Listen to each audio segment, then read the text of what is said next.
सभी को नमस्ते। My self Sant Kumar Meena, assistant professor, government college Mandapiya.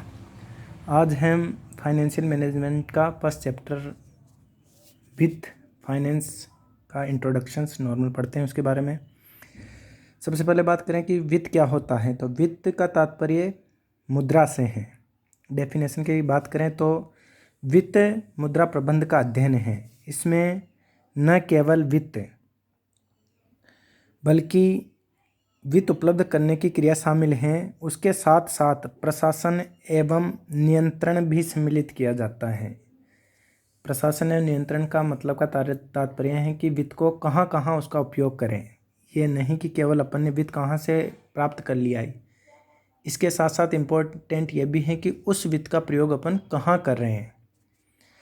अब बात करें वित्तीय क्रियाओं का क्षेत्र, तो वित्तीय क्रियाओं के क्षेत्र को 5 भागों में डिवाइड किया गया है। पहला है सार्वजनिक वित्त। सार्वजनिक वित्त से तात्पर्य है सार्वजनिक वित्त के अंतर्गत सार्वजनिक आय, सार्वजनिक व्यय तथा ऋण संबंधी व्यवहारों का अध्ययन किया जाता है। दूसरा है व्यावसायिक वित्त। व्यावसायिक वित्त में लाभ कमाने के उद्देश्य से संचालित किए जाने वाले उपक्रमों की वित्तीय व्यवस्था का अध्ययन किया जाता है। इसमें व्यावसायिक क्रियाओं के लिए आवश्यक धन को प्राप्त करने एवं उसके प्रबंध का अध्ययन किया जाता है। जब वित्त की व्यवस्था, जब फाइनेंस की व्यवस्था अगर निगमों के लिए की जाती है, कॉरपोरेट के लिए की जाती है, निगम के लिए की जाती है, तब इसे निगम वित्त कहा जाता है। तीसरा है इसमें संस्थागत वित्त। संस्थागत वित्त से तात्पर्य है संस्था, जैसे अनेक देश में अनेक वित्तीय संस्थान होते हैं, जैसे बैंक, बीमा कंपनी, विशिष्ट वित्तीय संस्थानें होती हैं। ये संस्थाएं व्यक्तिगत बचतकर्ताओं से धन इकट्ठा करके व्यावसायिक संस्थाओं को उपलब्ध करवाती हैं। संस्थागत वित्त पूंजी निर्माण से संबंधित है। संस्थागत वित्त पूंजी निर्माण से संबंधित है। संस्थागत वित्त पूंजी निर्माण से संबंधित है और अर्थव्यवस्था की वित्त की पूर्ति का कार्य भी संस्थागत वित्त करता है। चौथा है अंतर्राष्ट्रीय वित्त।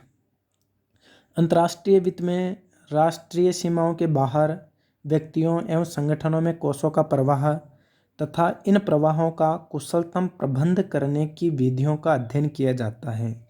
किन किन विधियों को अपनाते हुए हम इन कोषों का प्रवाह का मैनेजमेंट अच्छी प्रकार से कर सकते हैं, ये अंतर्राष्ट्रीय वित्त के अंतर्गत इसका अध्ययन करते हैं। और लास्ट है वित्तीय प्रबंध। वित्तीय प्रबंध अपने आप में बहुत विस्तार है, इसे आगे अपन डीपली विस्तार से पढ़ेंगे, लेकिन फिर भी व्यावसायिक संस्थाओं को अपनी क्रियाओं के संचालन हेतु कोषों की प्राप्ति एवं उनके कुशलतम उपयोग में अनेक कठिनाइयों का सामना करना पड़ता है।